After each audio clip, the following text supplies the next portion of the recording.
Welcome to On the Road Part 2.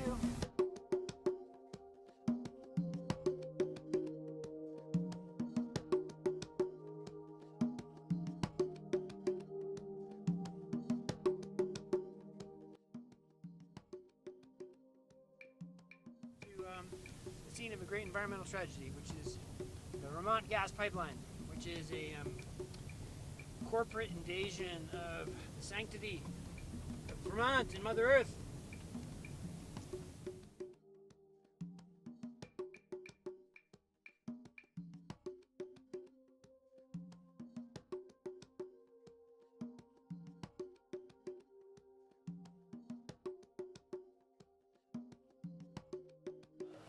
If somebody needs to reach out, it needs to be them. I agree, and all I'm asking you is that when they do, try not to like whack them on the hand with this, or right with the chainsaw, or whatever. As much as I've wanted to, I've been very patient. You're very These gentle. people are amazingly calm. I So- can't imagine why they're being so calm. I definitely believe.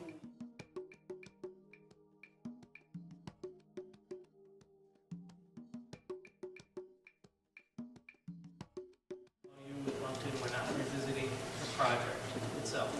There are things I can do, and there are things I can't do, and there are things that are productive and things that are not productive. And as much fun as that sounds like, that's not a productive route for us. Well, I definitely believe that it is their responsibility to reboot this process. Okay, I do.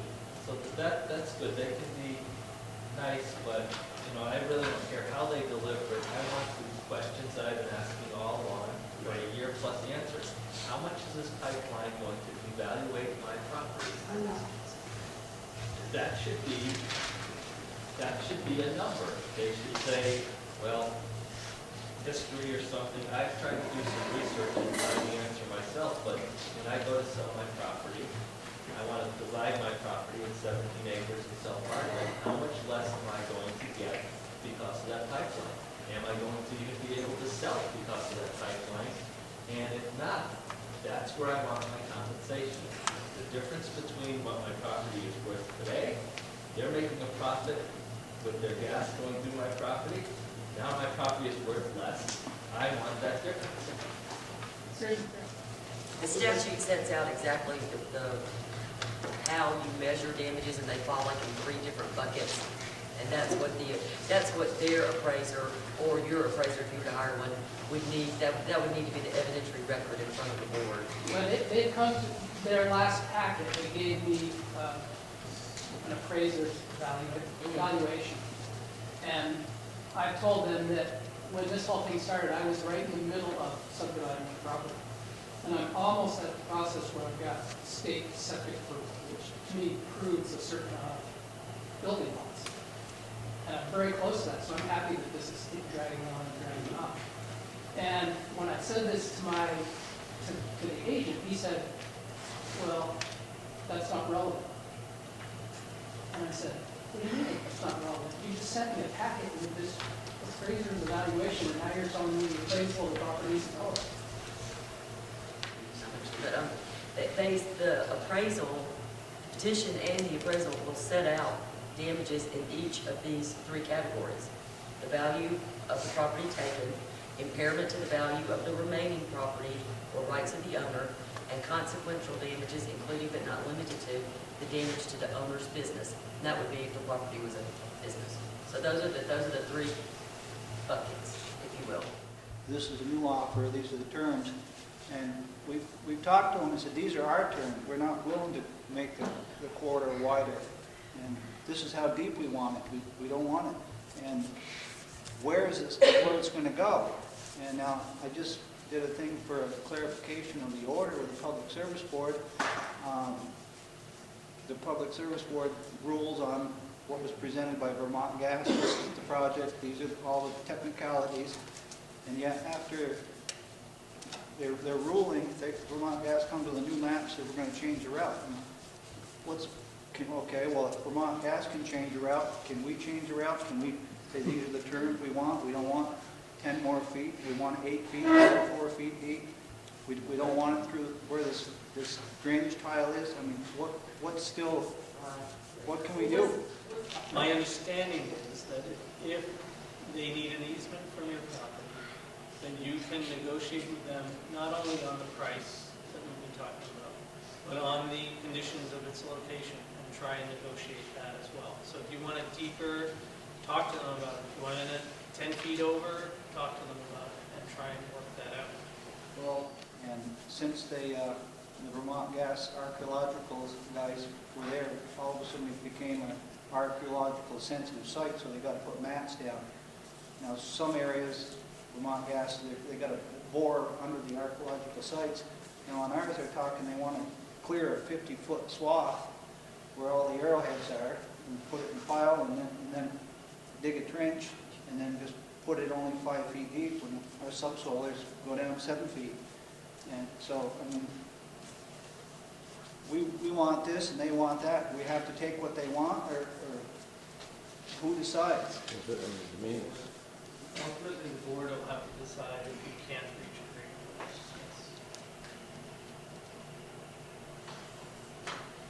Can you just take us through, so what happens if we negotiate now for another 3 months through ourselves or through our attorneys, and we can't achieve an agreement? What are the steps and what's the time frame for condemnation, I guess, is the word I keep hearing thrown around, and then eventually, obviously, I guess, a hearing before the board? Right. Louise, do you want to walk them through kind of what the steps are? But unlike the petition, in a condemnation, you actually get served. I think Lauren and I talked about this the other day. You don't have to guess about it. You're going to get it. I can't remember if it's serviced by hand or certified mail, but you'll get it and you will know that it's been filed. The department will get a copy of it as well. Then it's in the hands of the clerk's office. Of the And- board. I'm sorry, yes, yeah. And sometimes they serve them very promptly, sometimes they don't. Then even after they serve them, it's up to them to schedule what we call a pre-hearing conference, which was just like the one we had in the 248. And you would be there, your lawyer would be there if you had one, people from the hearing officer, someone from the department would be there, and Vermont Gas would be there. And they would try to figure out how contentious it is, how much discovery, how many questions are going to be asked. There would be a site visit, a separate site visit, just to your property, and then there would be a public hearing. I mean, a technical hearing at the board. And it all just depends how quickly the board can move with this and what people's availability is. I'm going to consult with my attorney afterwards, and we'll take a look at the easement and have conversations with Vermont Gas. But I would say, without giving you legal advice again, but if somebody presents me with an easement or a piece of paper or a contract, and I'm signing on the bottom to everything above it, then I think everything above it is subject to negotiation and discussion, and you should understand and be okay with everything above it. And if you're not, you should push back. Vermont Gas will go back to what they consider to be their most favorable position when they present something before the board in eminent domain. Which means asking for everything that's in the agreement. I don't know what's in the agreement, so I hesitate to. Well, I'm assuming whatever they put in the agreement is for their benefit. Right. I mean, I think it's not a bad assumption, but I can't, without seeing the agreement, I don't know. I think maybe this is what, any concessions that you feel like Vermont Gas has made to you in the negotiating process, I would consider those probably null and void if they have to start over with condemnation. So there were some questions back here, and you had a question. Each and every one of us would go through this process with the board. Wouldn't that take, I mean, say everybody in this room said, we can't negotiate, we just can't. We can't hit a boilerplate points of depth or price or whatever. Each one of us are going to go through that. How long would that take? Would it make this project unfeasible for them in timeline? No, see, again. Or do they group us together, and then how do we all get our say, really, if we're Well, the board has several hearing officers, and so can do things contemporaneously. Look, I'm just gonna say, if you're thinking that an approach to this is to stonewall, I would say, don't choose that path, but talk to your attorney, maybe that is the path that you want to choose. But I'm here just to tell you, look, the project is approved, the project's going forward. I want you to have the best shot at getting what you need But as they a don't have property the owner. permits yet. For wetlands. They have a or- couple of permits outstanding, that's true. Those, 6 of 6 are outstanding. okay. I'm sorry, what did you say? Okay, so tonight I'm not going to talk about how to stop the project. No, Years ago, the Public Service Department, they used to be a representative of the people. I think they're still supposed to be. We are. Now, years ago, the Public Service Department used to hire expert witnesses and check everything out. But I'm wondering if the Public Service Department is going to provide appraisers for the people. I mean, I've appealed the appraisal and tax process and spent $10,000 going to the Supreme Court and all kinds of stuff. Is the Public Service Department going to provide some services as far as, appraisals and stuff like that? And then I'm going to just say one thing and then I'll pass it over to you because otherwise I'll get myself in trouble. I want to make sure you understand that the Public Service Department is representing the public good for the state of Vermont in this project. We can't represent you as individuals. And we want to make sure you don't pretend or rely on us for that. So I want to be real clear about that. But we are going to be participating in each and every one of the, if there is an eminent domain proceeding before the board, we will be there to make sure the public interest is represented. Now recognize that that can be a two-edged sword. It's not just making sure that you're getting a fair market value for your property and things like that, but it's also making sure that the ratepayers and the rest of the citizens of Vermont are not paying you an exorbitant amount for your property. So that is our role there, and it's a limited role that can't, I don't want to pretend that it can serve all of your concerns and interests, which is why we're encouraging you to talk to the legal counsel. Over to you. Historically, the department has not opined about the valuation. We don't have a person that has those qualifications on staff, and it's just been practice. I don't think there's any reason that we couldn't. We don't. We let that be between the petitioner and the condemnee. Usually the witnesses that we provide is we look at the necessity, the reasonable necessity of The this Supreme route. Court, the Vermont Supreme Court says the highest and best use for our firm is to develop it. So is Vermont Gas going to offer us building lots, or are they going to offer us a price for agricultural land? It's a big difference.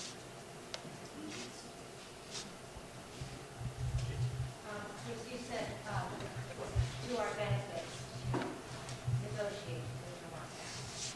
And I wanted to know what's the worst that can happen if we don't? Well, right. I mean, the worst that can happen if you don't is you'll be in the same process as if you do and aren't successful, which is you'll be in the eminent domain process before the board. So all I'm saying is it's another shot at the apple, if you will, to try and get what you feel like you need before it gets to the board. If we feel what we need is no pipeline. I can't help you, right, I mean, And right, so, I can't. ultimately, do we get put in jail? I mean, what if we just refuse to cooperate and we don't Right. sign anything? What happens? I think what happens is they go through the eminent domain process and legally take what they need to get the project done and send you a check whether you cash it or not for the value of that and go do the work. Without any signature or cooperation? I don't think, It's a board, rather than a deed that you and Nate signed being recorded, it would be a deed that was signed by the board. The only, I guess what I'm trying to get straight in my mind is, what are we fighting for here? right. Money? I think, again, as I described at the beginning, I think there are two things to negotiate with Vermont Gas over. One is money, and the other is the specific details of how this pipeline is going across your property. Which we have been through for the last year, Yeah. and they haven't budged. So we're talking about money here, right? Well, the board imposed certain conditions on your property that are different than the original proposal from them. But it's in the same place. Okay. That, I just want to be clear on the eminent domain process, that when you're before the technical hearing, what the hearing officer, the only thing that they're talking about is monetary compensation. You do not negotiate concessions, because it sounded like we were talking to Wagemans, that they can, in eminent domain, that you can negotiate these concessions. And I thought, my understanding is, you don't negotiate any concessions at all. It's just the monetary compensation. So I just want to be clear, and I want to make sure everybody else is clear on what can be negotiated in, or what happens in eminent domain. That's just compensation, correct? Or am I wrong? No? Well, I mean, this really is getting into legal advice, and Rob came here, I'm assuming he's the one who came pursuant to the MOU to actually give you legal advice. I think I just gave you 2 instances where in my past experience, I have actually seen deeds modified. One was with respect to the width of the right-of-way, and the other was with the granting language. So the board simply found that the underlying easement deed, too broad, overreached, whatever, and I have seen those kind of things. And if you could give me some other examples, I could maybe tell you if I've heard of that. No, I really didn't think it was a legal advice Right. question. It's a process question. Well, just to be clear, what I was referring to in terms of negotiating on those 2 aspects, the price and specifics of how the project was, right, was in the context of negotiating with Vermont Gas, not eminent domain. So I'm not commenting on eminent domain at all. I'm just telling you what I Okay, think.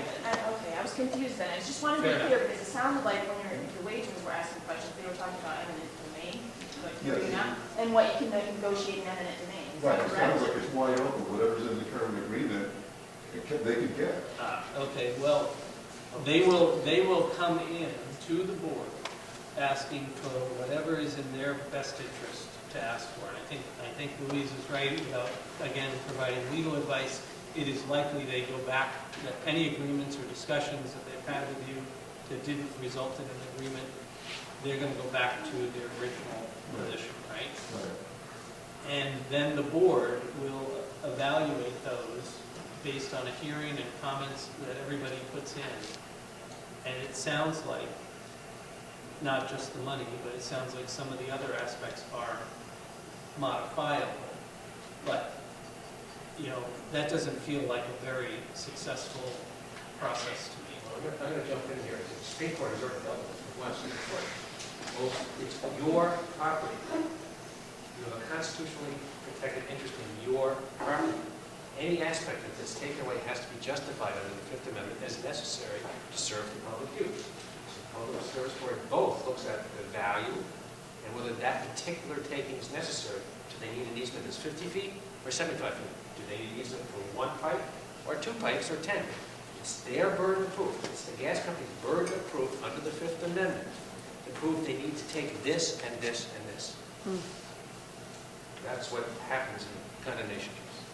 And if the loser can appeal to the Supreme Court, whether it's Vermont Gas or it's you, and you can appeal to a jury if you don't agree on the damage. And once again, it's Vermont Gas's burden of proof.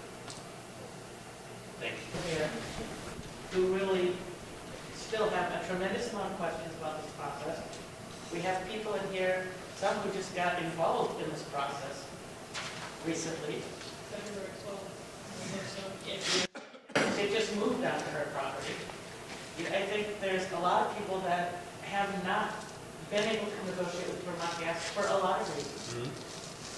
And I almost think that it's in Vermont Gas's best interest if they want to make this go and if they set up some kind of legal fund for us. I don't think we as landowners should have to burden that. And if there's a lot of people here that need that assistance and that help. And I could ask, do you have a figure in mind? Hey, Jim, whatever legal fund, to help the landowners go through this process, what kind of legal fund do we need? Depends on how many landowners are affected, I don't know what you're talking about. Per landowner. Per landowner. That's No, easy. really, what's less important is the legal fees, it's more important to have an appraiser. Right. So, honestly, I think if you have limited money, you can spend it on your own appraiser. And I don't know, and the cost of an appraisal depends on the size of your property and the nature of your property. So I can't give you a good answer to that, but it would be per, if you got 5 acres in a house, probably that's an easy appraisal. So, I don't know, 2,500, I don't know what an easy appraisal cost is. There are 2 appraisers, and the board gets to decide, or may split the difference, whatever it is, but at least the board will hear both sides. Because what appraisers around here have any kind of experience with? Oh, there are appraisers. There are appraisers. The minimum federal standards aren't necessarily good enough, and we want you to look at it again. Though it doesn't say it specifically in the bill, in the conversation in the committee, there was discussion about public process to discuss that. So we'll follow that. And I just wanted to say more broadly, I want to thank everybody. I want to thank you for being here. Thank you for, I've learned a lot. I want to thank the public service department folks who have come down. I want to thank Chris for putting the effort into pulling this meeting together. And I will engage with Dave and with Chris and with other county legislators who are engaged in this process. And I'll say William Jewett again, he's not for this district, but he represents Cornwall, and so he's thinking about this as well, to think through what are the appropriate next steps, for us, both in advocacy, as Chris mentioned, with Vermont Gas, as well as advocacy with the Public Service Department. I just want to thank you and I want to recognize how absolutely frustrating this is. I hear it. I'm a big believer in transparency in government, and this process ought to be transparent too, so there absolutely ought to be the ability to talk to your neighbors about what's going on. So it seems to me that it's too late to put an actual bill in, but we can look for some bill that's in process that we can make an amendment to or inject some language along those lines. So I just wanted to bring that up in addition to the work that Mike mentioned. And once again, thanks for participating in this process, everybody here. I think participation in the long run will lead to the best results for Vermont. So thanks. And one thing, if you get to a place where eminent domain comes up, you definitely have to be talking easements. And really, we should be talking. Certificate of public good's been signed. They really should be negotiating for easements, not options. Is this the letter from Josh? That is correct. Okay, yes. So I think what you can expect is that within the next several weeks, you will get a different letter from Vermont Gas.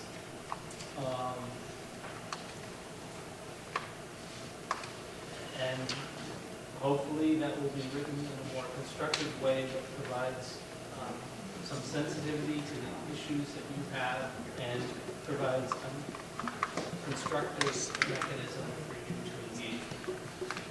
Thanks, my 17th legal morning, so you've gone most of our hour and a half. I sense that there's people who will want to go over a little, but I guarantee that we wouldn't, we try not to go over by more than half an hour.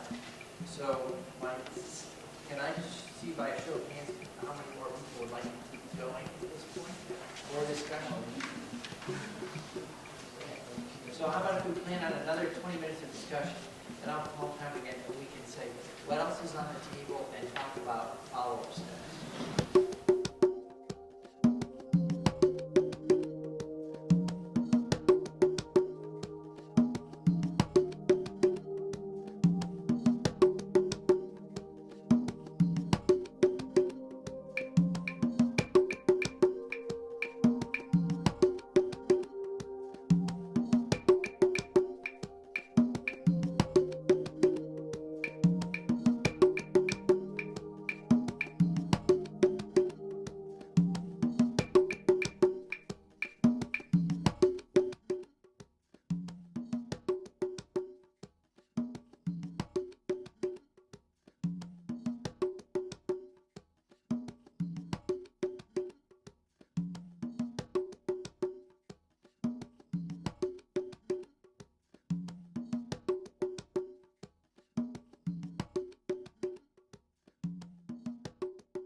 Woggus. Molly Woggus, Smelly Doggus. You're on camera. And I'm just not going to go for it. I don't care if they offer me $1 million, I'm not going to go for it. It was their contractors that came on and took all my fence down and just made all kinds of ruts down there. Finally, they admitted it was their contractor who did that, because Velcro has never done anything like that before. But it was a mess. Blue herons go back and forth from the Cedar Lake, you know, Monkton Pond, down into our area every day. We have Canada geese. We have just all that kind of stuff that's different. Yes, they're threatening eminent domain. And how much did they offer you? $42,000. Why are you against it? Does rain still use? Because I think it's a fossil fuel. It's another evil fuel. Yes, we have propane. Yes, we have oil, but we already have those, and we have no choice but to use those until we can get alternatives. But doesn't make sense to make a 100-year investment into another fossil fuel. I'm thinking about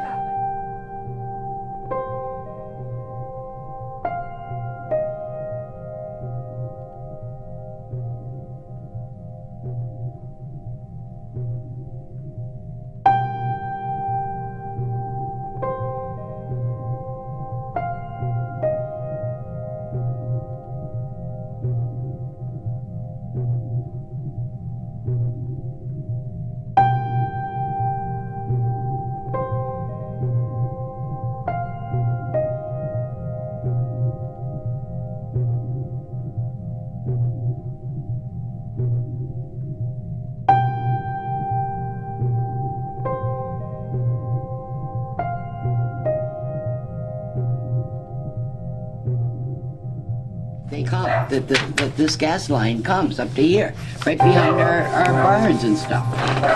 So they've got a lot, they own a lot.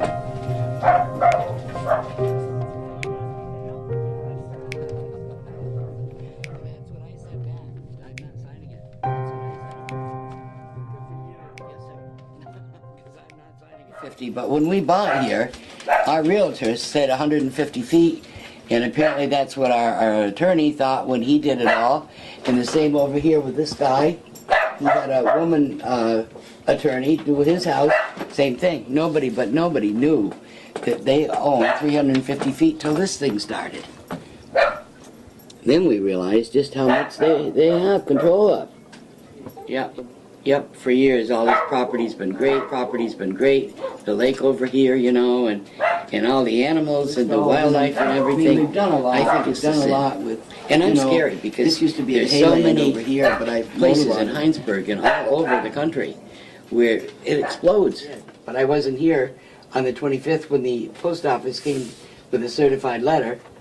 So she left a card, and I went over and got it on Monday on the 27th. And that's when they wanted it signed and back. I didn't sign it. I just put on the bottom of it, I'm not ready to sign this, as there are several questions that have not been answered. And I emailed this James Whiteside, who's the agent at the time, and he told me not to bother to send it. But I did anyway. No, they couldn't have goats, sheep, or anything down there with that pipeline running through, because they say it does leak. And it would come out, you know, on that line along down through there. And we aren't supposed to touch it. Plus, we could sell a lot down there. There's a beautiful lot down there that we could sell. But we wouldn't be able to do it, I don't believe. I wanted to ask them that question. I haven't gotten to that. It's the same way with the Velcro line. I don't think it's quite fair. I just don't think it is. And when they're only going to offer you like $2,700 for the whole thing, and that's the end of it, and I pay almost $4,000 a year in taxes, that's a lot. That's a lot. So what? And I know I've watched some of them there on from Vermont Gas on television and all, and they've lied. They truly have lied. Yeah. And everyone else has said the same thing, that they know they do.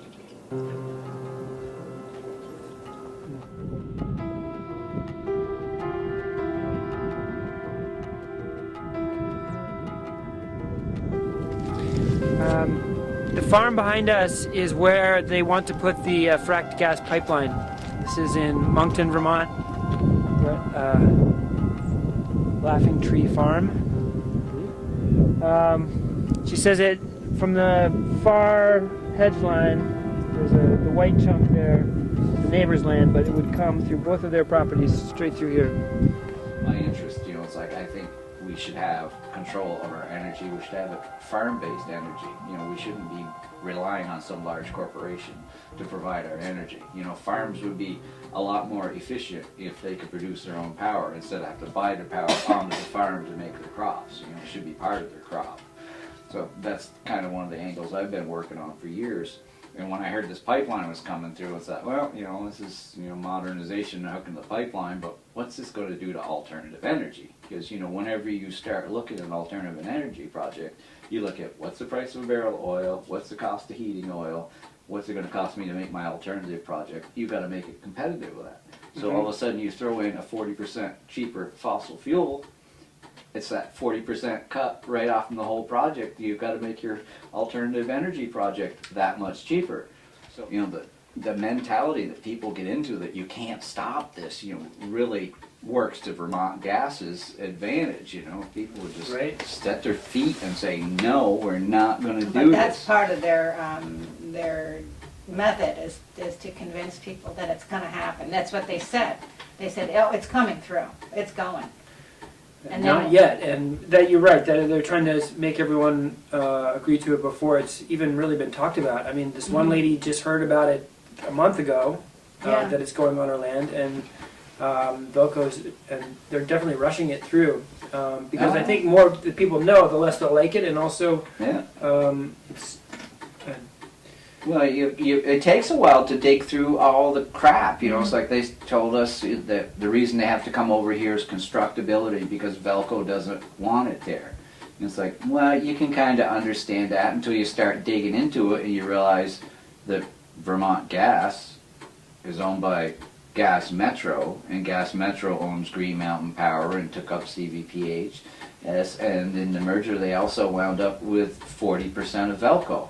So this is like they're telling us that they don't want to use their own easement. They'd rather put another easement through our farm because it's too much of a burden to use their own existing easement, is what it really comes down to. So burdened to use their own easements. Yeah. It's quite a, one of the issues that's coming up is legal power and money. It's like, so the big corporations have all the money and they can buy all these lawyers, and then they just do whatever they want with the lawyers, and the little people, I mean, we were talking... So, you know, I mean, they'll tell you anything they can do to smooth you through, you know. Right. It's like this whole thing, you know, with Velco not wanting it over there, you know. It's like not only did we have to go into the 248 process and defend ourselves against what Vermont Gas had, Velco had their lawyers there trying to defend their interests, so we're fighting like both sides of the corporation Plus with the different town. attorneys. And, Wow. and our town is convinced that this is the better route, so we're fighting our town attorney.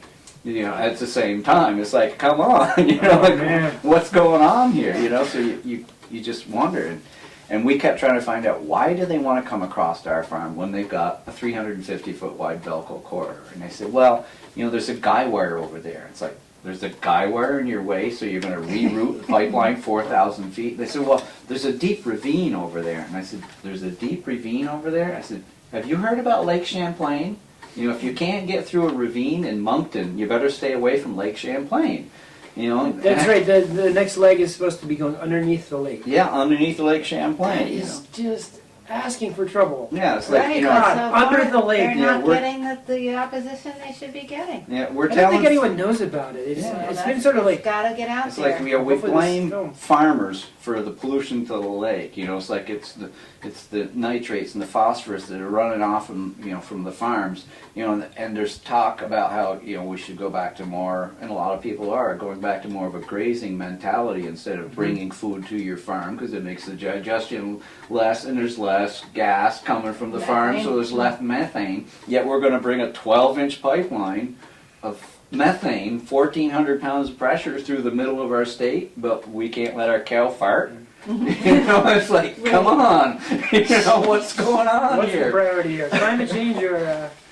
You know, and it's like the more you find out, the more you hear, it just drives you nuts. You know, it's like Middlebury College down there. It's like it has this image of being such a green college and so environmentally sensitive. And I've always, you know, kind of looked at them as a good thing. It's like, you know, they've gotten off from number 6 fuel oil. They've done a lot to renovate buildings and make them more energy efficient. They put in a huge gasifier a few years ago so that they could just burn local wood chips produced within 100 feet, 100 miles of their property. And they've gone so far as to plant willow bushes, like basket willows, that rapidly grow. Every 3 years you can harvest them, and they'll grow back 7 times before you have to replant them. So this is sustainable crop that they can grow on their own land. They put in this huge gasifier, and then I hear that they want to hook to natural gas. You know, it's like, it's totally contradictory, you know? It's like, it's the whole thing clashes with me. It's like, you can't sit here and say we have a climate change issue and we need to get off from fossil fuels, but let's build out a 100-year pipeline of fossil fuels. Right. We got to get to 90% renewables by 2050, but in 2015 we're going to do a 100-year build out of fossil fuel in Vermont. You know, it's like, And they probably have another 100 years of gas. They probably have, if they burn every bit. I think they estimate we have 5 times more than the planet will handle. yeah. So let's they're kill gonna, ourselves they're 5 gonna try times and over. burn everything. They're gonna take every last dollar off the table and burn everything they can. Well, conservation doesn't put any money in anybody's pockets. Right. You Big know, problem. energy efficiency, I mean, it makes jobs, but it doesn't make any corporations rich. And that's the problem. Right. It's not economical for these corporations to do that, so. There's just so many things that are so wrong with this, and like, you know, I can't see them, I'm not gonna cooperate and let them use my land to put a pipeline in when I know that you look down the line of where this gas is coming from, and it's just damaging so many other people's land. You know, I mean, they're having health issues, their cattle are getting sick, their water's getting contaminated. I don't wanna be part of that, you know, I mean, that's nothing I wanna be involved in. You know, I wanna be involved in the solution, not in the problem, and be part of the problem.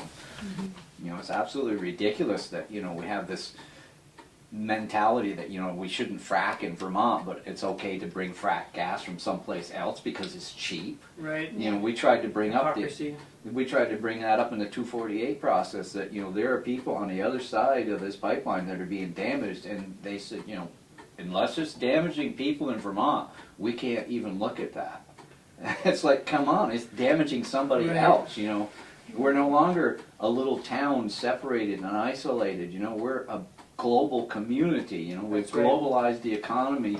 We have to take responsibility for not only our neighbor across the road, but across the county, across the country, across the border.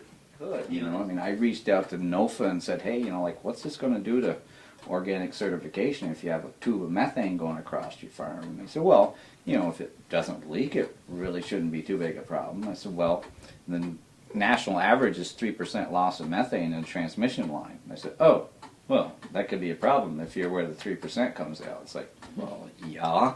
I said, how are you going to know if you've got a leak? And I said, well, we monitor the pressure, and we fly over once a year, and we walk the line once a month. And our neighbor says, well, this is gas. You're not going to see a geyser coming out of the ground out there. You know, what are you looking for? And they said, well, we're looking for the vegetation where it's turning yellow, and then we hone in on where the leak is and repair it. So by the time you get to the point that your vegetation has turned yellow, you know, your crop's pretty well wasted. And like our neighbor over here that runs the berry farm says, so 6 months of the year when there's snow on the ground, they can't tell if there's a leak.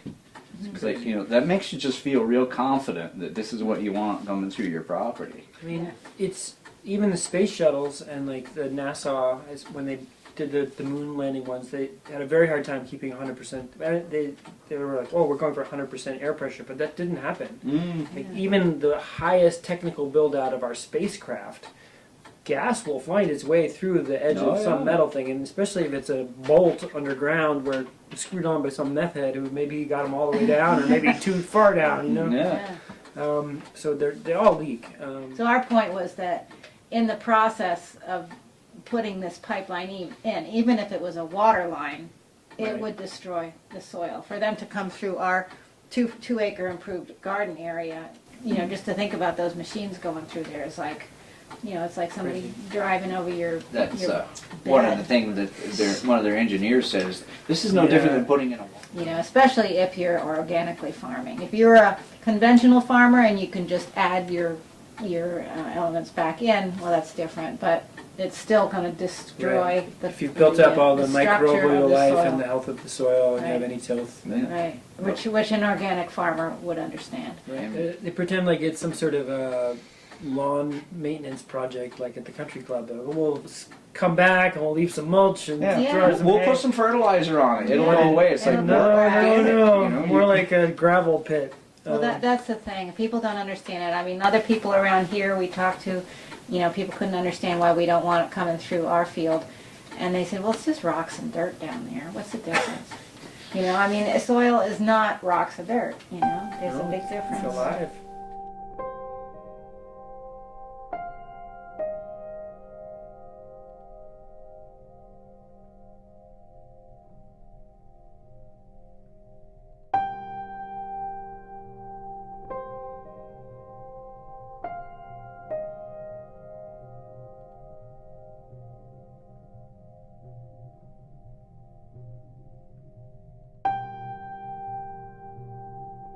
So But you stand to make about $3,000 or something from that. Well, I So won't what would make be offers? $3,000 if they offer me $3,500 by the time I do the closing and pay an attorney to make sure the paperwork's done and everything. I'll have to have out-of-pocket expenses.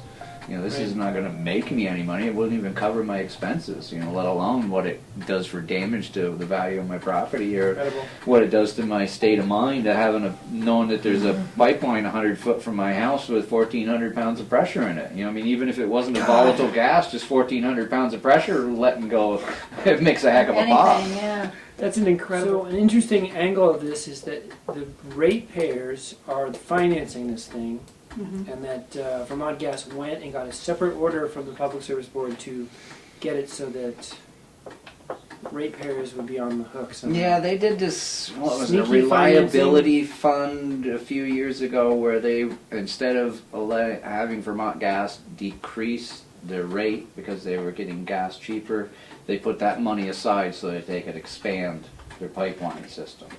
So basically the ratepayers that are active with them now are being charged more than they should be so that they can subsidize this pipeline for the next batch of ratepayers.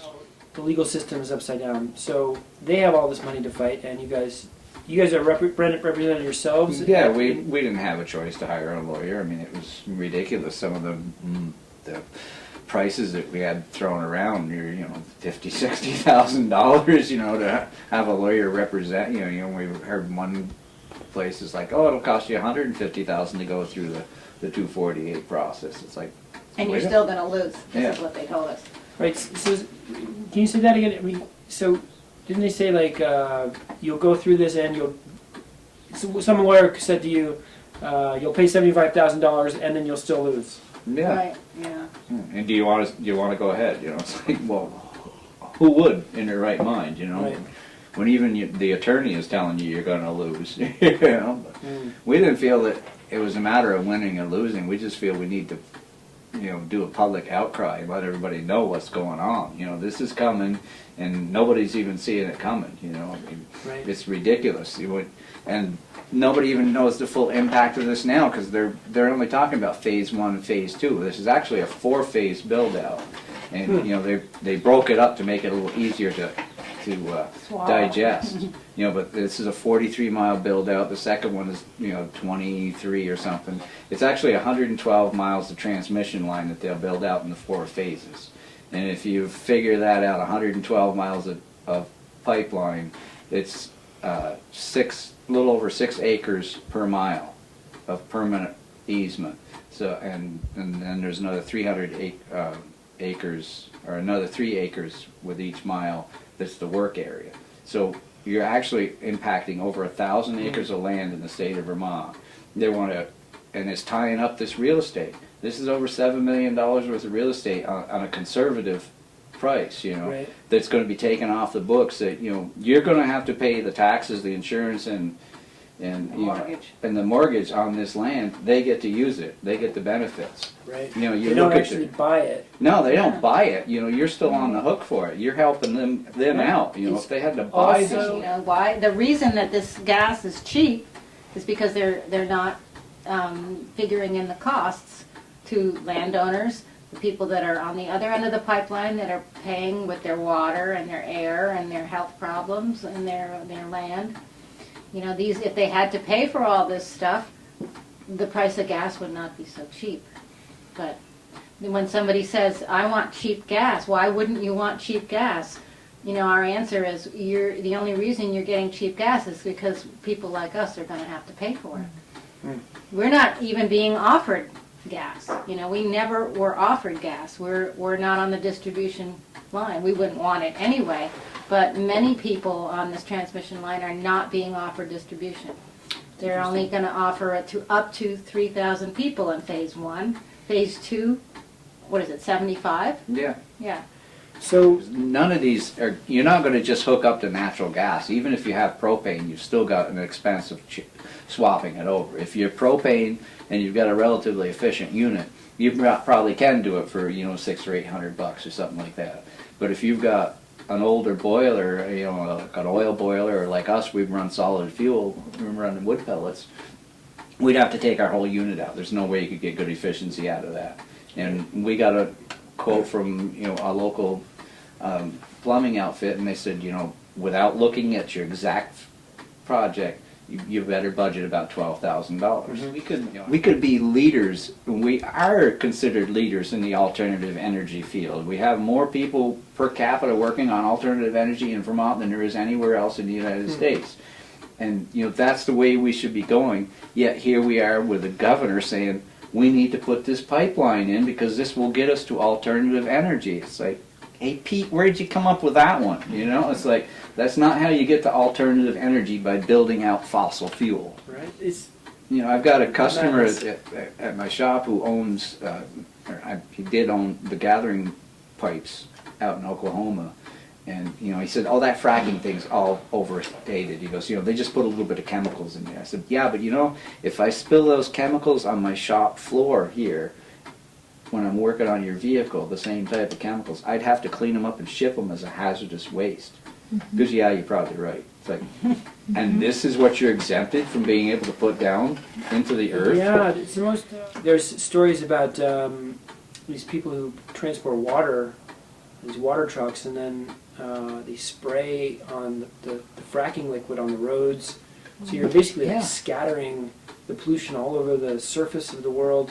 Yeah, they do that right in Pennsylvania. They've got a beneficial use permit to do that. It's like, that's a beneficial use to contaminate the entire world a little bit instead of one area a lot. Let's just spread it around. You'll develop immunity. We'll wash your roads for you. Yeah, it's like, well, it wouldn't be cheap if you followed the rules that all the rest of us have to follow. Right. You know, I can't damage the drinking water and the clean air. I can't ignore the Clean Air Act and the Clean Water Act in my business, so why should they be able to?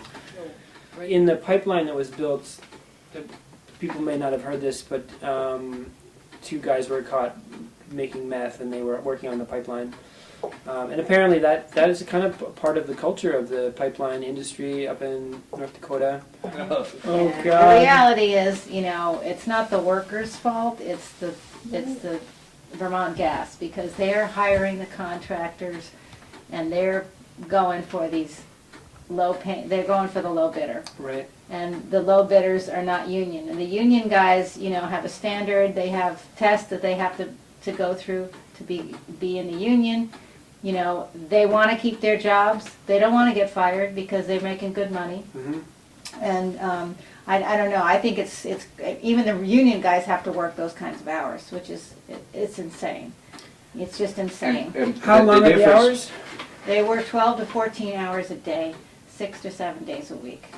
You know, when they're under a deadline, and some of them have performance bonds, so they have to get, you know, maybe this isn't the case with this fly-by-night company, but if they don't get their job done by a certain deadline, they have a big penalty. So they push these guys. And my brother works on the pipelines, and he said, you know, the last job he was on was 7 days a week. I said, oh my God, don't people get hurt? He goes, oh yeah. People breaking legs, arms, spraining. You know, falling down in the ditch, you know. And I said, what about the safety? He said, well, I'm sure it's not as good. You know, if you've got people that are strung out and tired, I mean, even young people That's a lot of hours to be And put even if in. you're not on dope and you work 12 hours a day, especially if you're not on Yeah. meth, you're worn out by the end of the day. So you kind of need the meth to stay up all night doing that. This is, all this pipeline is welded together, and one of the big differences between the union guys and the non-union guys that are working up here is the union does a two-pass process where they weld up the pipe with a 6011 rod, gives you the strength, and then go over with a 7013 rod, which gives you complete, so there's no porosity in it, and it's a really strong rod. It's double that. These guys are doing a single weld from the top down, right on around with one shot. And having welded for years, I can tell you that when you're welding downhill, you can make a hell of a lot nicer looking weld a lot quicker, but you don't have anywhere near the penetration you do when you're actually stacking it up from the bottom coming up through. It's just such a superior weld, and this is what these guys are doing. They're welding down, one pass.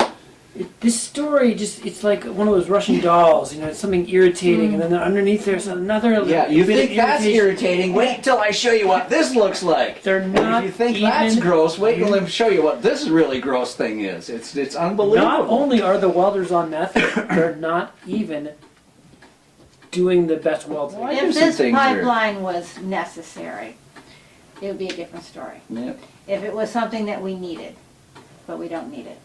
It's not We want it. necessary. It's a couple of corporations that want it, and this is why they're building it, and this is why we have to host it, because they want it, and that's the whole crux of it. If it was necessary, and if they had the time and the money to do it right, it'd be a whole different story. But this is not what we need at this time of the climate crisis. Yeah. It's not what we need for Vermont, because Vermont is okay without natural gas. I mean, it is in Franklin County and Chittenden County. They keep saying that we need it for the economic stimulus. Well, Franklin County is not where anybody in Addison County wants to go.